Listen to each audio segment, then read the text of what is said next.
This is Mem Von Stein, and you're listening to Sonic Perspectives Radio.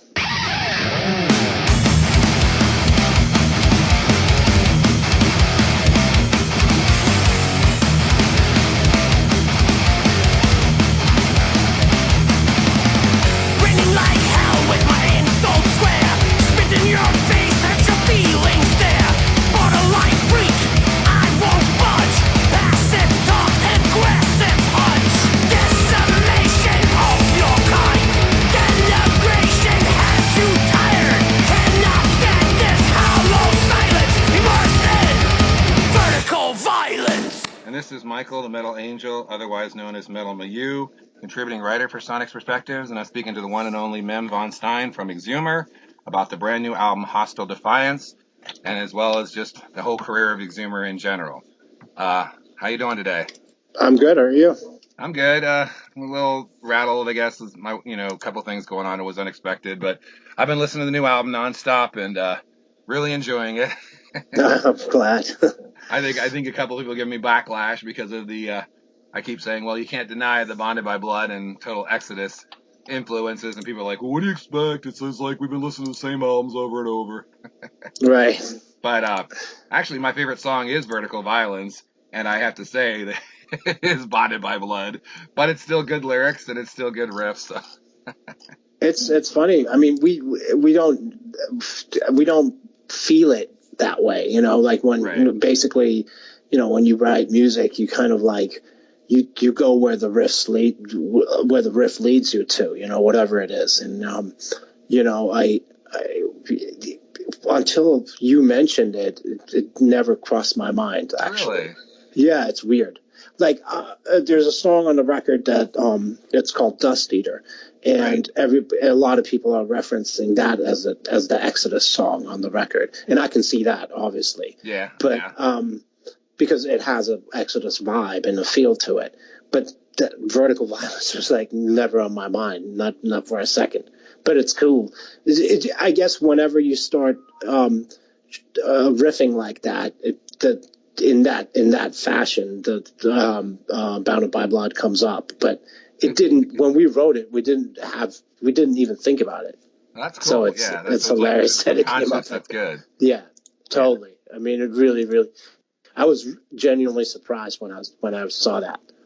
But am I wrong? Is it dun, dun, dun, dun, dun? I mean, it's almost like no. After you mention it, it's like, oh yeah, there is definitely a vibe of that going on. But I mean, we didn't really, Yeah, it wasn't intentional. It wasn't like, hey, let's just steal this riff and change the lyrics around. No, I didn't listen to it at all. I've been listening to Exumer since your inception, and I've listened to the evolution of Exumer, even including the album that you weren't on, and and obviously the 3 last albums from Metal Blade, and you guys just have that thrash vibe in general. And even when I spoke to the guys from Artillery last year, I said the same thing. I'm like, I love the new Artillery, but Artillery always had a trademark sound that the Stutzer brothers always had. And it was, the first. And then on the new album, it's like, come on, guys, this sounds just like Exodus. Oh, I didn't hear the new record, but that's funny. Well, I mean, our sound is the same throughout the past 34 years, so I don't even like when people say, oh, you said, what are your influences? At this point, I'm like, yeah, we are all an influence. I'm kind of refusing to kind of say, oh yeah, old Slayer, old Metallica, because it's such a generic response. I'm like, that's okay. If somebody asks me, I'm like, yeah, we sound like us. I mean, because it is us. We've never changed on any of the records. So I'm like, if somebody says, oh, you sound different, I'm like, okay, then I guess, but go listen to the records then. You don't think you've evolved in your sound since Possessed by Fire? Oh, absolutely. 100%. But what I'm trying to say is, like, when people ask me about influences, like, okay. You know what I mean? Okay. It's different. That's yeah. Well, and like I said, I think Artillery has always had a very definitive sound that they've kept going for so long. And I was talking to Greg Hanold, and I was just like, God, it sucks that some of the riffs are sound like Exodus. Like, everybody sounds like Exodus anymore. It's like a 30-year thing that we set a precedent for. So it's kind of like you say, Metallica. It's kind of like ingrained in the mind, and it just happens. But no, I would say since you guys have been signed since Metal Blade, since Fire and Damnation, you've definitely had that kick-ass German speed thrash sound. And And the riffs are still there. Yeah, when I'm looking at the new album titles and stuff like that, you mentioned Dust Eater. Right away, I can hear you saying Dust Eater. And I mean, you know, and even on Rapture and something like that, there's just those kick-ass thrash riffs. And, you know, they get your head banging, they get you aggressive, and there's plenty of solos to keep it going. So definitely. So, and I've seen some of your posts on Facebook, and I'm in awe of your private collection. I've seen you, you know, like show your Black Sabbath collection and all the vinyl, and it's like, holy shit. I've been going at it for a minute. Yeah. So I mean, the thing is, I started in '79, so right. I had about 40 years to do this. So it didn't just grew. I know a lot of people who when CD became popular sold all their records and then had to rebuy the stuff when vinyl was back in. Right. And I wasn't in that position, so it's not. I didn't acquire this stuff in the past 4 years or something. Oh no, you can tell it's all right. I mean, it's 40 years of doing stuff. Obviously, you always fill holes here and there when you see a record that you have, from back in the day that you missed, and you get it, but the majority of it, I mean, there's no way I could have bought all thousands of records just overnight. It's just not possible time-wise, even if I had the money. It's not possible. So. And there's a difference between the original pressings and the reissues, and just you can tell with the vinyl right away whether it's new or reissued. So yeah. Yeah, and I'm actually the same way. I actually started with cassettes and vinyls and even 8-tracks, and have held on to my collection for so long. But now that like everybody's a hipster and everybody's got to have vinyl, and they all have to have all this vinyl, and sometimes I just go, really, seriously? Because for me, the older I get, it's too cumbersome and frustrating, and so. We have a dog and an autistic kid, and just so much going on. CDs are so much more accessible, so I've actually been unloading my vinyl. I've been going crazy for it. I'm one of those people. I'm kind of thinking, why are you doing that? Yep. Don't unload your vinyl. You'll regret it. Yeah, to a certain extent, but I'm really enjoying some of the CDs I'm getting. Some of the CDs I've been looking for a long time. Okay. Hey man, to each his own. I mean, there's a kick-ass edition of there's a Digipack CD version of the new album too that comes with a patch. So when I got, they sent me our personal copies last week, and they sent CDs as well. So I opened up the CD. It actually looks awesome, especially with that patch inside. I'm like, whoa. So yeah, is that going to be available for the first, like when it first comes out? Or that's the first print of the CD. Oh, because I've got it pre-ordered at Amazon, but I hope they don't screw me over and don't give me that. I don't know if that's I don't know if you'll probably get that version. I know that the U.S. versions always are different than than German than the German European ones. So yeah. Yeah, I'm still searching high and low for Fire and Damnation Digipack with those 3 live tracks from the Possessed by Fire. Yeah. And what show is that from, those live tracks? Is it from newer lineup or is it from the classic lineup? No, it's from the New York. It's from, I think from a 2010 show in Essen. Okay. Germany. Do you ever play any of the songs from the second album, even though you didn't sing? Yeah, we always play. Always play "I Dare You." I was gonna say, after you play "I Dare You," yeah. Yeah, we always do that, and sometimes we play "Winds of Death." So those two are pretty much the mainstays of the live set from that record. Yeah, "Winds of Death," what a great song. So yeah. And the rest is it doesn't really blend. The rest doesn't really it doesn't blend with the rest of the material that well. It's Absolutely. Not that, and when it's a different vibe on that record, and it's just too different than we play like 4 or 5 tracks of Possessed by Fire, no problem. Awesome. Because it just kind of goes right into the set with all the other songs. But Rising was just a different record, and those 2 songs we always do "I Dare You," but it kind of stops with "Winds of Death," and then that's that. You know? Yeah, and I agree. When Rising for the Sea, after being, and actually did have Possessed by Fire on vinyl at one time, but that got stolen. Yeah. But I did have Possessed on by Fire, on vinyl. And when I first got Rising from the Sea, it was like, wait a minute, is this the same band? Because it did seem like they had changed their style dramatically, Yeah. But Yeah. But then you guys came with your comebacks and Fire and Damnation, and all the other stuff on Metal Blade, and none of that's disappointed at all. Yeah, I'm glad. Yeah. Yeah, my one friend was just telling me, he's like, I played the Tide so many times, it's gonna obviously show off in our music that we create. And Oh, that's okay, cool. that's I good. mean, it's weird. When we did the Raging Tides, it was we did it and nobody. That it had a huge impact. I mean, press wise, fan wise, and just people just loved that record. But when we created it to us, it felt like every other Exumer record. But for some reason, yeah, I mean, it's just a weird thing. It's just weird when you're an artist, you do things and you kind of like, you do what you feel is right to do, and then you can't. Whatever happens after that is not in your hands anyway. Right. And you can hope that people receive your art in the way you meant it. And then all of a sudden, the Raging Tides for us really blew up, and we were really not expecting that type of reception for that record at all. Well, I think for a lot of the younger fans, a lot of the younger generation, I call them kids, but Yeah. a lot of the younger generation, that was their first exposure to Exumer. And maybe Probably, that was like the first one they heard, like a lot of kids, their first album by Exodus was Tempo of the Damned or something. Right, And, maybe that's what they heard. And they're like, oh my God, this is thrash and this is rage. This is amazing. Check out this band called Exumer. And like, yeah, I know Exumer. Yeah. And then you played Maryland Death Fest, which in America gave you tremendous exposure to a lot of American fans who once again never heard you.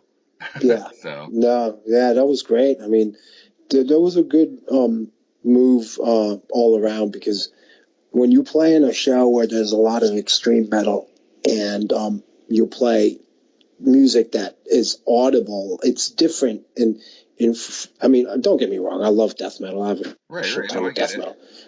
But if you're at a show where you have 3 days of Black and Death, after a while it just becomes like one thing.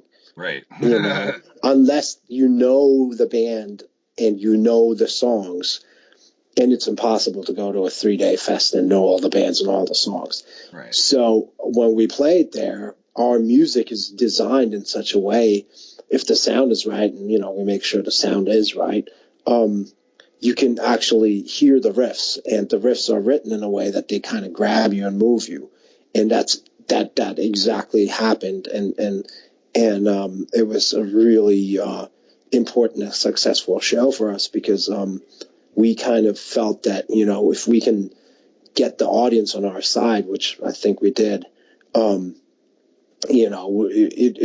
will really bring up the profile of the band in the States, and just, people will be like, wow, they're a really strong live band. But if it works really well if the environment that you play in is totally different than what you're doing. And it's not totally different. I mean, we're extreme in our own way, but right. It's a little more audible, put it this way. So, and that worked out pretty much. And I think that's exactly the case. I never get excited about Maryland Death Fest, because it is just an amalgam of just a bunch of bands that are all inchoate and nonsense and cookie cutter vocals.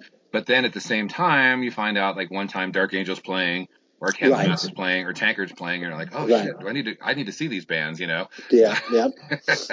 Yeah, I mean, it's a smart move on their part too, from the promoters, because they kind of know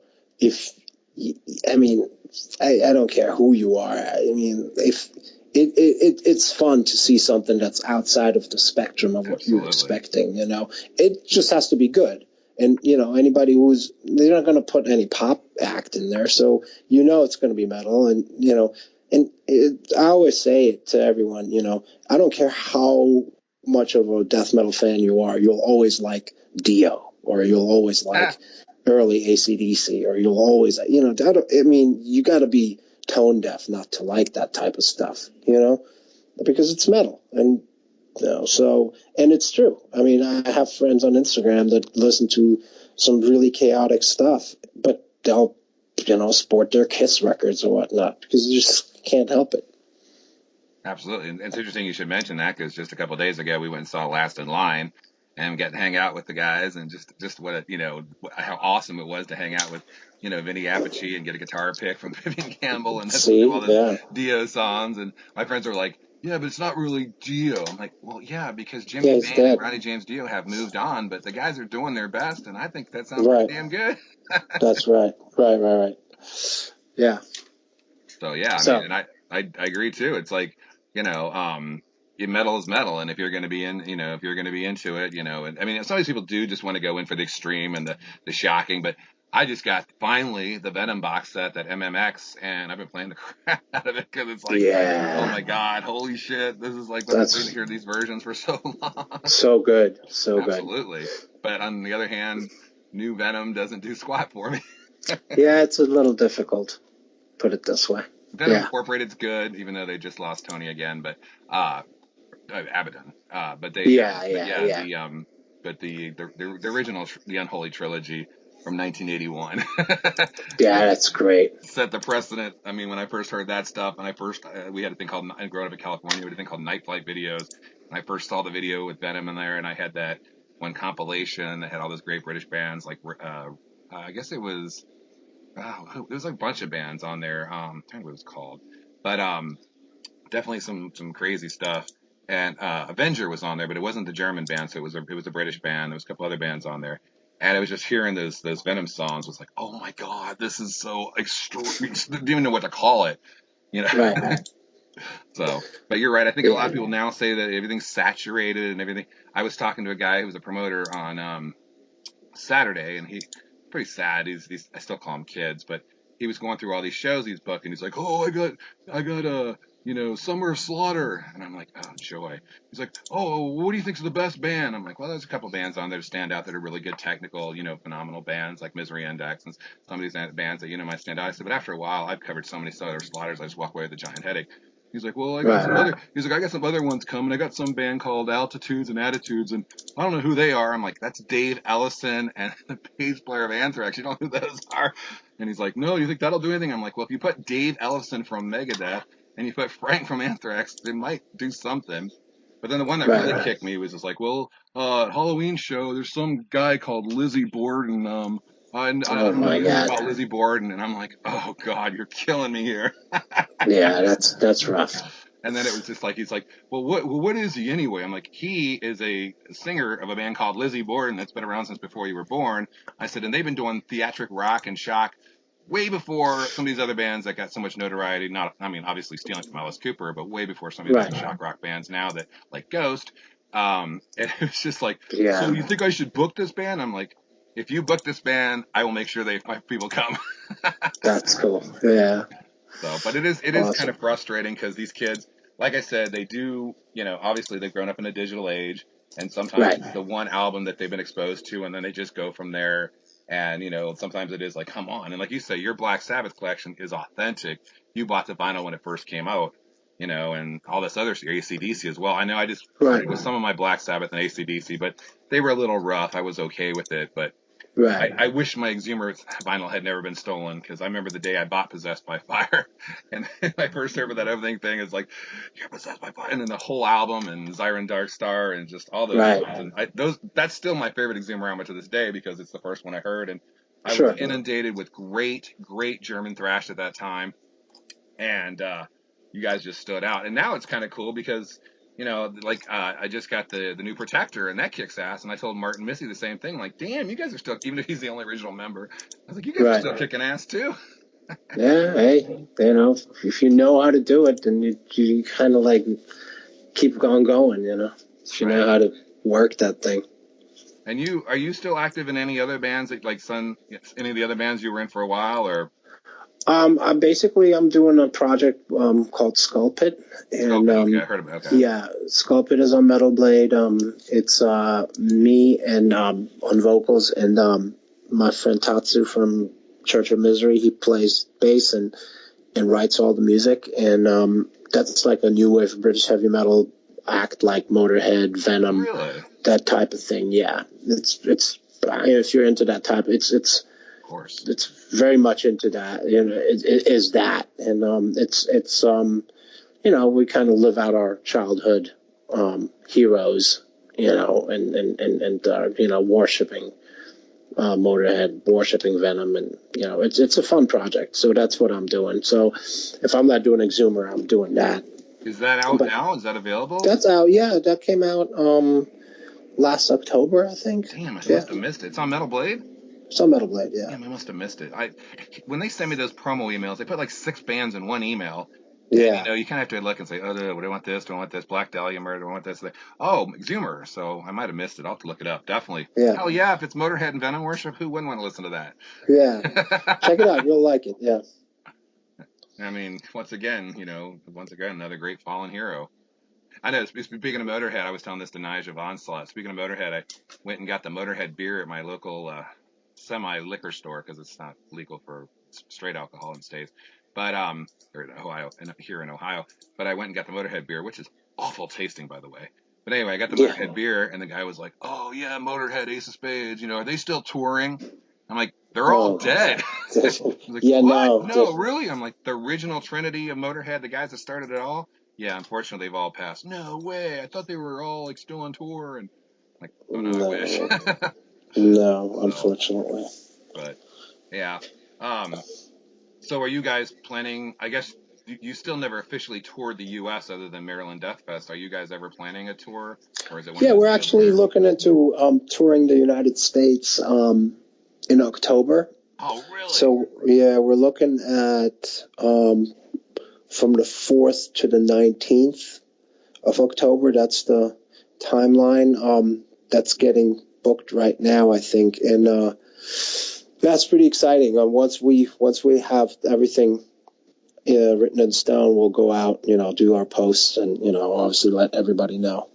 But that's what's in the works right now. So that's in support of Hostile Defiance. On that tour that are coming up? Oh yeah, yeah. But I don't want to talk about it. I understand. You can't say it. I understand off the record. Yeah. But in the meantime, I'm going to contact that guy who books shows and see if maybe he can get to Ohio or somewhere nearby. I think. I mean, we'll have to play some. I mean, we have to. It starts on the East Coast and goes to the West. So we'll probably have to be somewhere in the Midwest too. Right. So I'll definitely get in touch with him and say, hey man, book this band. Yeah, so we'll definitely be somewhat close to you. Oh yeah, that'd be awesome. And you still do songs from Possessed by Fire in the set? You said 5. That's amazing. Yeah, 4 or 5. Yeah, still even for this upcoming European tour starting this Friday, we're going to be doing that. There's we do, I think 4 or 5 tracks of it. Yeah. That's awesome. Yeah, but I mean the show is about 17 tracks in total, so it's a nice representation of the entire body of work. Obviously, we're going to play. We have 5 new songs off the new record, so that's important to us. Yeah. I have to. I mean, we don't write records so that we play one song and then they just play throwback from the 80s. That's kind of stupid. And, right. No, we're a current band. We're just kind of, we make records so we can play those songs. So. Absolutely, yeah. Yeah. And now you've got a decent body of work and not a bad album out there. So, and like you said, even do I Dare You from Rising from the Sea. So. Yeah, no. I mean, we got it covered. Well, I mean, people are usually really happy with the live sets. So, and the reception for Hostile Defiance has been really good, and people really like it. So I think, they'll enjoy the songs live as well. Do you still sell Possessed by Fire t-shirts at the show? Not so much, but we have vinyl. We bring Possessed by Fire vinyl because High Roller Records still puts them out. Oh, because of High Roller. Okay. Yeah, High Roller is I've been dealing with them since 2013. So. Yeah, I was going to ask you about what is that? The Possession Before the Fire. I saw that today, and I'm like, what the hell is that? Is that like all demos on vinyl or something? That's basically the Possessed by Fire record when we recorded the demo for it. Okay. That's Possessed by Fire with all those songs and demo versions. Because we had to record a demo before we we demoed the record basically and submitted it to the label just so they know what we're doing. Like, okay. You know, so that's what it is. But it's interesting. It's cool. Yeah, because I got a remaster about 14 years ago of Possessed by Fire, and it had demo tracks on it, and I didn't know those are demo tracks from the demo, but not from That's just the Immortal in Black demo. Right. It's not the demo for Possessed by Fire. Okay. Does that High Roller Records CD come with lyrics and everything just like it? Or? Their packaging is amazing. Their packaging is ridiculously cool. Yeah, I've been getting a lot of reissues and stuff, like especially the Warlord and the Piece, and I've always been impressed with it. But. Yeah, no, they load those suckers up. So if you're looking for some extra stuff, there's always. I mean, that's why I went with them. And Ray and I feel really strong about working with High Roller. They're a really good label. They always are punctual with everything, starting with the release, with us getting paid, everything. You know, they're just a really solid label. Never had any problems with them.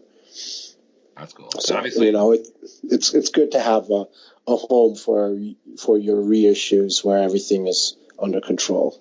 Absolutely. And obviously, Metal Blade, I guess over 10 years now. Yeah, we've been going. We signed with them in 2011, so yeah, it's been 8 years. 8 years. Yeah, going on 10. Yeah, yeah. 3 records in 8 years. Yeah. This is your 3rd studio album with them, right? Yeah. Right. Yeah. Well, they actually extended the contract before this last contract was up. Okay. After the Tides, they were like, okay, let's can we do another 3? We're like, okay. so yeah, we got 2 more after this with them. Cool. So yeah, I mean we're not going anywhere. They do a super job with us. We can't be really, you know, the thing is you can always go on a bigger label, but what are you gonna do? Do you know if they're gonna treat you the same way? You know, we get everything we want. We have no pressure. We deliver records when the records are ready. Then, you know, there was a lag of 4 years between Damnation and the Raging Tides, and not once did they say, "Oh man, you guys, come on, let's go," every 2 years or whatnot. We give them records when they're ready. Obviously, we're trying to shorten those gaps. So between the Raging Tides and Hostile Defiance, there's only a 3-year gap. So, and the 3-year gap is pretty much what we're shooting for. And you know what? The thing is, fans need to sit on records. They need to absorb them. And then when, you know, by the second time you roll around, they know the record. Then it's a really cool experience for the fans.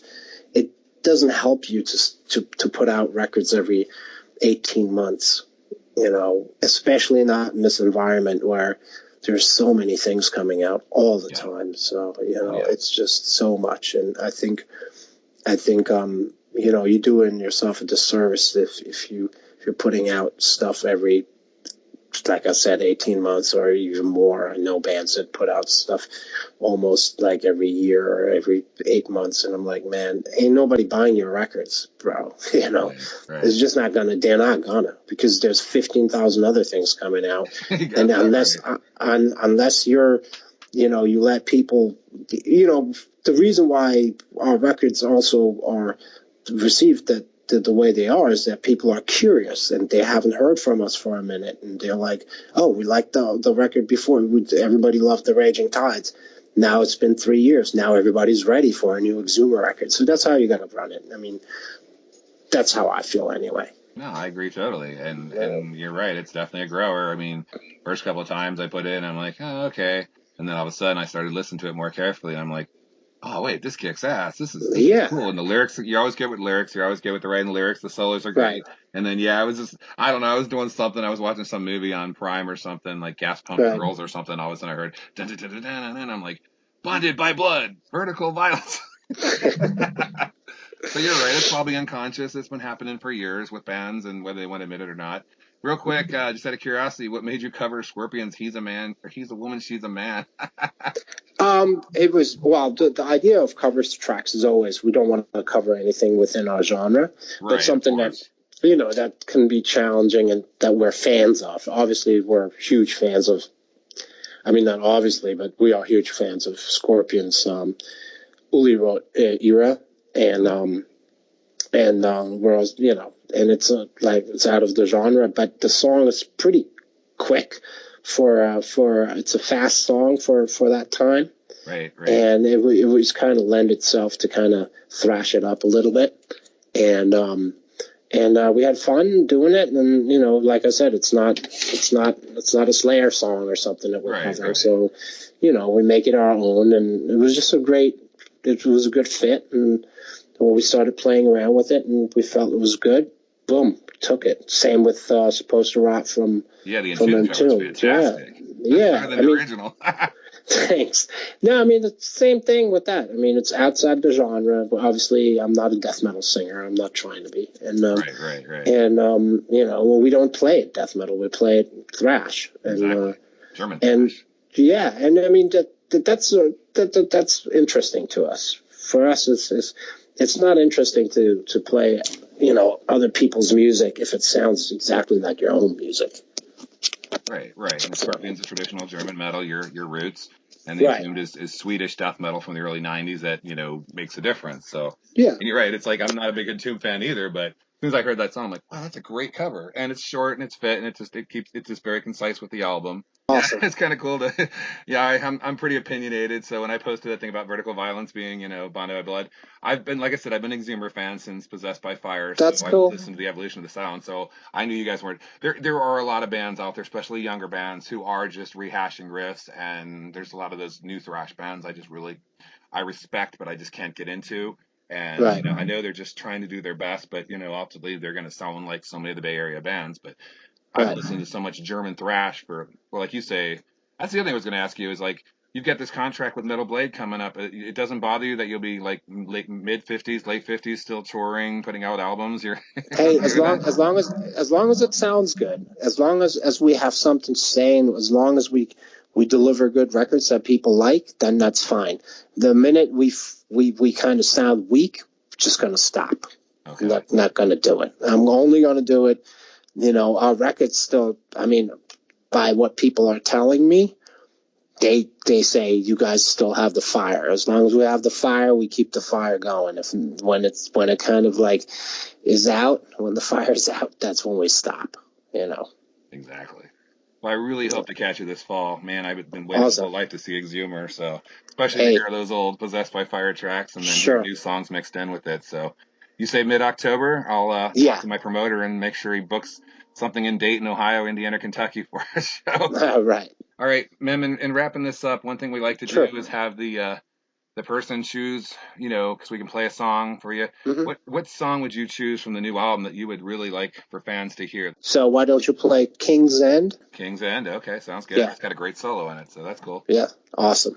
All right, well, it's been great talking to you. I'll keep in touch with you on Facebook. All right, my man. All right, you take care, man. All right, take care. Thank you. Bye-bye. Bye.